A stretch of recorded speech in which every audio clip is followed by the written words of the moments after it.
Hello, I'm Chris Edmonds of the Purposeful Culture Group. Here's episode 104 of my Culture Leadership Charge series for your thoughtful consideration. About that title, we'll get to Bruno in a minute.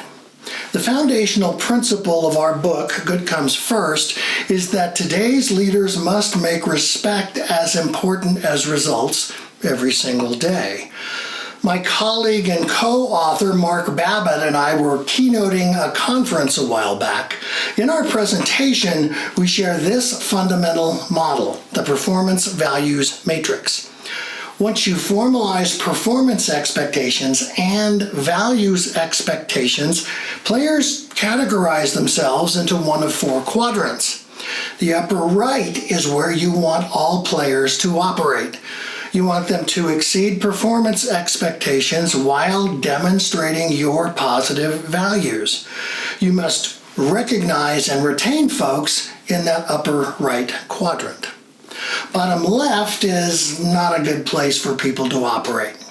They're missing performance standards and they don't model your company's values. You must give them a chance to align to both. If they do, great. If they don't, they can't stay in your organization. You must lovingly set them free. Bottom right is a slightly better place for people to be. These folks are role models of your positive values, but they're unable to consistently deliver required results.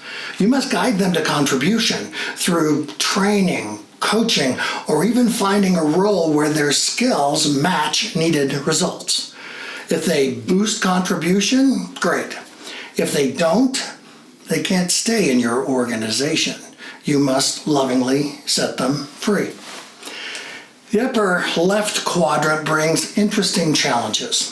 Folks in this quadrant deliver the results you want, but they do so while treating others disrespectfully. This brings us back to Bruno.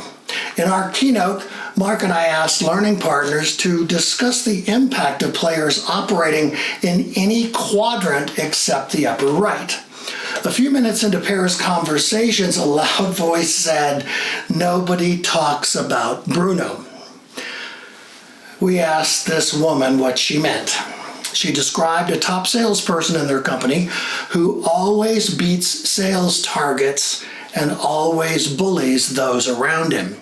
For years, staff have complained about Bruno's treatment of others, sexist comments, racist comments, yelling if he doesn't get his way, etc.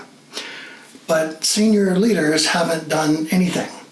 They don't want to lose the profits this guy generates. So nobody talks to Bruno and nobody talks about Bruno. The reality is an uncompromising work culture is built and sustained by positive behaviors modeled and rewarded. An uncompromising culture is destroyed by the demeaning, discounting, and dismissive behaviors tolerated of anyone by anyone. For players who operate in the upper left quadrant, you must mentor them to alignment, to deliver needed results while treating others respectfully. If they do, great. If not, you must lovingly set them free. Only then will you sustain a purposeful, positive, productive work culture every day. What have I missed? What questions do you have? Add your thoughts or post your questions below.